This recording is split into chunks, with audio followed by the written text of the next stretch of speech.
Very good morning, dear students. So we had started with chapter number 8 of SS, that was medieval architecture.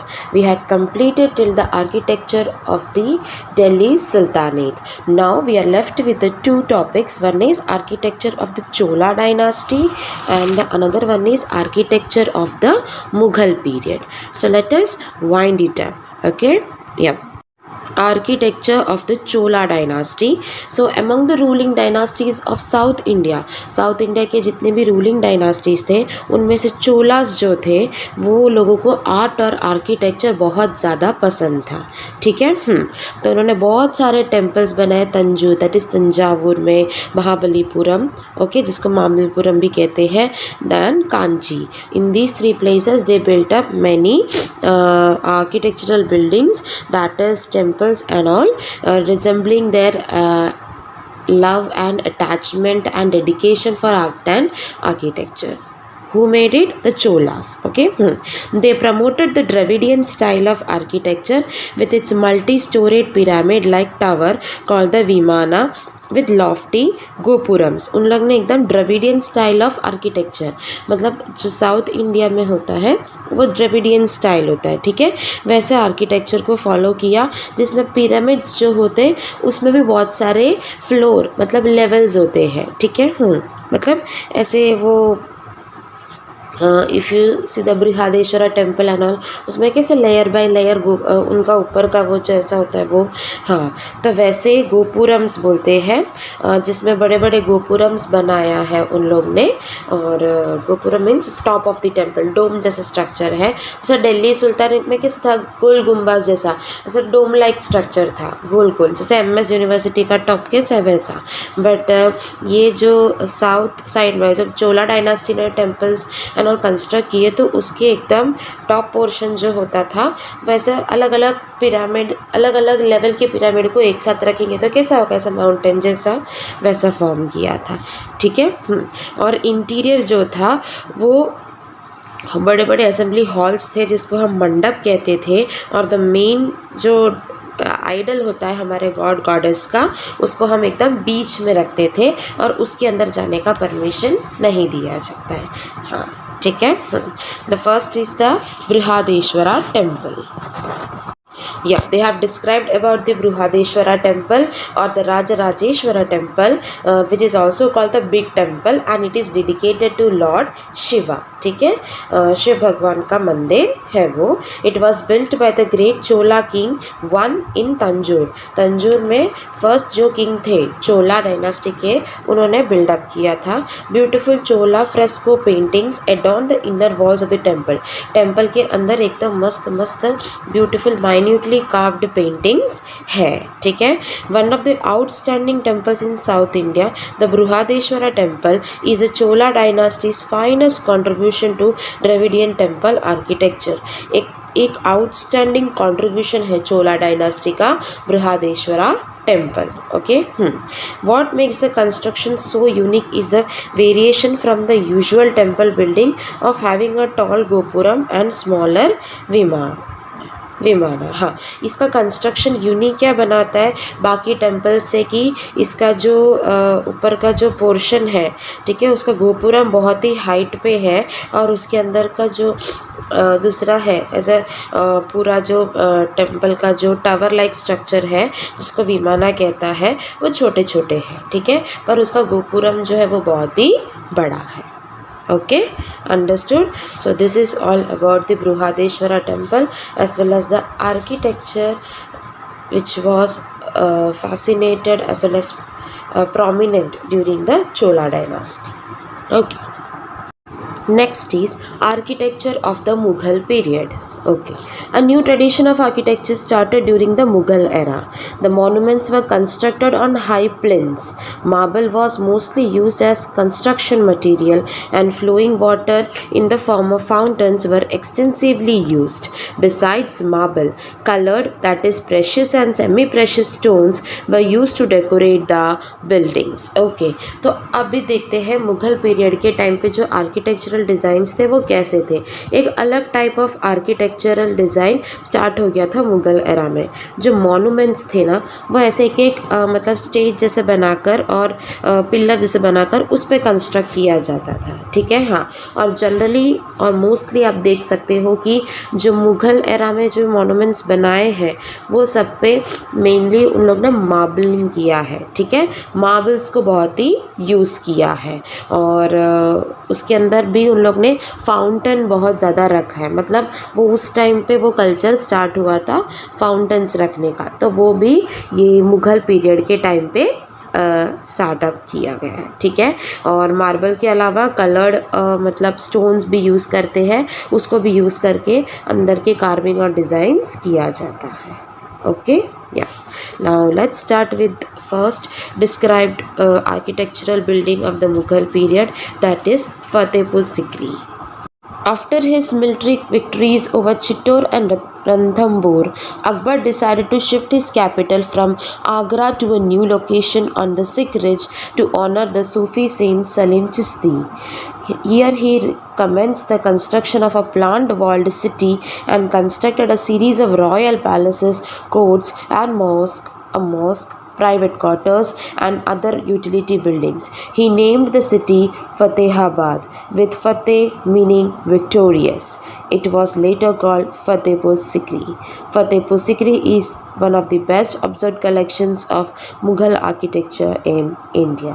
ठीक है, तो फतेहपुर सिकरी जो है वो कब कंस्ट्रक्ट किया था? तो जब अकबर ने डिसाइड किया, जब उन लोग उनका बहुत ही मतलब विक्टोरियस हो रहे थे, वो चित्तौड़ का प्रॉपर्टी भी उनको मिल गया, किंगडम रणथंभौर का भी। उसके बाद उन्होंने डिसाइड किया कि अब वो मतलब अपना कैपिटल शिफ्ट करना चाहते हैं आगरा से कहीं और, ठीक है, वो भी एकदम सिख मतलब रिज मतलब सिख के साइड पे। हाँ, तो उन्होंने वहाँ पे क्योंकि वो सूफ़ी सेंट जो है सलीम चिश्ती उनके साथ मतलब उनको प्रीच करना चाहते थे, ठीक है। तो उन्होंने कंस्ट्रक्शन वगैरह प्लान आउट किया और बहुत सारे royal palaces, then mosque, courts, private quarters, buildings, ये सब उन्होंने कंस्ट्रक्ट किया और उन्होंने वो सिटी का नाम फतेहाबाद रखा, मतलब जो विक्टोरियस होता है। और लेटर ऑन इस जगह को धीरे धीरे नेमिंग करके फतेहपुर सिकरी नाम से जाना जाता है और ये बहुत ही प्रिवेलेंट है in terms of the Mughal architecture in India. Okay, yes. Okay, next we are moving to the next building which was constructed during the Mughal period, that was Buland Darwaza. Buland Darwaza or the lofty gateway was built by the great Mughal emperor Akbar at Fatehpur Sikri. Fatehpur Sikri में ही उन्होंने ये बुलंद दरवाज़ा बनाया था जो बहुत ही बड़ा गेटवे है, ठीक है। अकबर built the बुलंद Darwaza as an victory arch to commemorate his successful Gujarat campaign. Gujarat में जब उनके विक्टोरियस हो रहे थे, वो जब उनकी टेरिटरी इस्टेब्लिश हो रही थी, तो उसको मार्क करते हुए उन्होंने ये बुलंद दरवाज़ा बनाया। इसका मतलब विक्ट्री आर्क, मतलब हमारा जीत हो रहा है ऐसा। The Buland Darwaza was set into the south wall of congregational mosque the Jama Masjid eight Fatehpur Sikri, और वो एकदम साउथ साइड का ऐसे कंस्ट्रक्ट किया था, मतलब गुजरात में ही फतेहपुर सिकरी में ही उन्होंने मतलब थोड़ा साउथ मॉस्क के एकदम south side of the wall वैसा प्लेस करते हुए उसे बनाया गया था, मतलब जामा मस्जिद का जो साउथ साइड होता है ना, वैसे उस तरफ को ये बनाया गया था। The darwaza rises to a height of 55 meters and it is topped by pillars and chhatris, ठीक है। और ऊपर एकदम पिलर्स भी बहुत सारे बनाए हैं और छतरीज मतलब वो गोल गुम्बाज जैसा, ठीक है, umbrella like structure. It is one of the most famous Islamic structure in Fatehpur Sikri. Fatehpur Sikri का बहुत ही फेमस इस्लामिक स्ट्रक्चर है ये, and echoes the early Mughal design with simple ornamentation, the carved verses from the Quran and soaring arches. Punch Mahal is another notable 5-storied building in Fatehpur Sikri with excellent architectural designs. ठीक है, तो इसमें भी बहुत अच्छे carvings वगैरह किया है, अंदर कुरान के वर्सेस लिखे हैं। और पंचमहाल डिस्ट्रिक्ट में 5 पंचमहाल जो है वो भी एक 5 स्टोरी बिल्डिंग है जो फतेहपुर में है। ठीक है, फतेहपुर सिकरी में है और उसके भी आर्किटेक्चरल डिज़ाइंस बहुत ही प्रोमिनेंट और एकदम मार्वलस है। Okay, so if you get a chance to visit these places, do visit it. Okay, next we start with the Red Fort. The Red Fort was built as the fortified family palace of Shahjahanabad, capital of the Mughal emperor Shahjahan.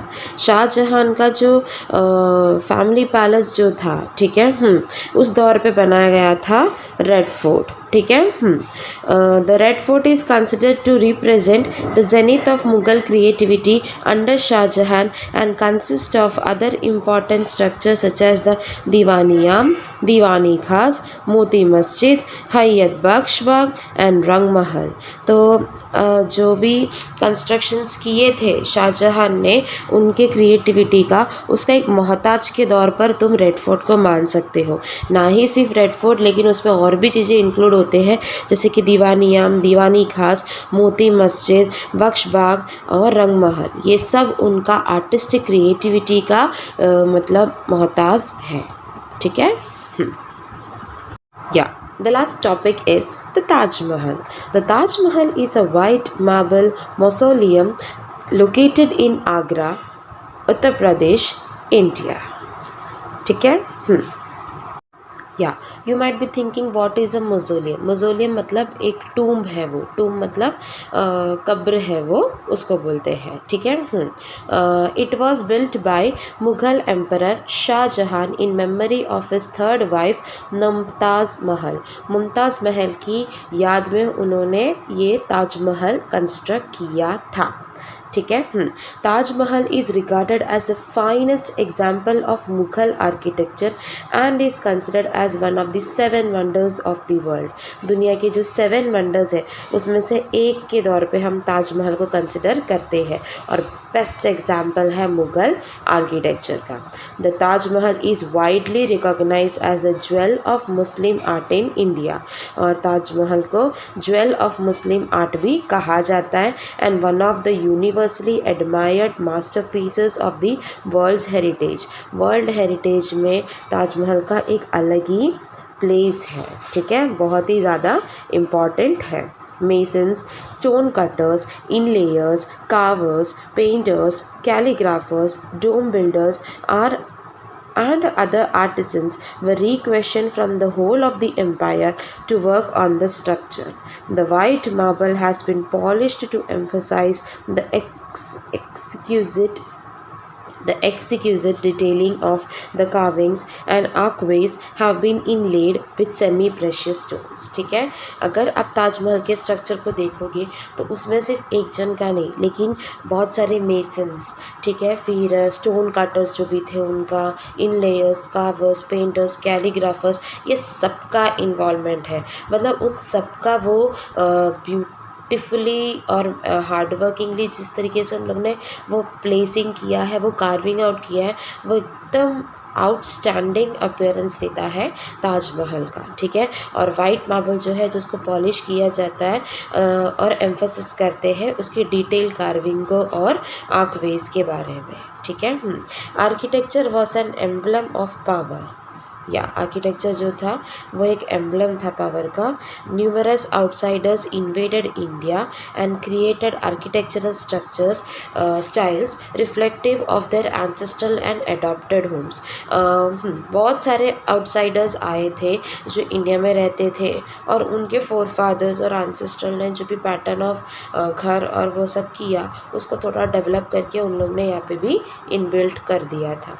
As a result many artist got an opportunity to showcase their talent and skill. और काफ़ी artist को मतलब opportunities भी मिल रहे हैं उनके growth और development में, और साथ ही साथ उनके टैलेंट और स्किल को भी वो प्रदर्शित कर पा रहे थे।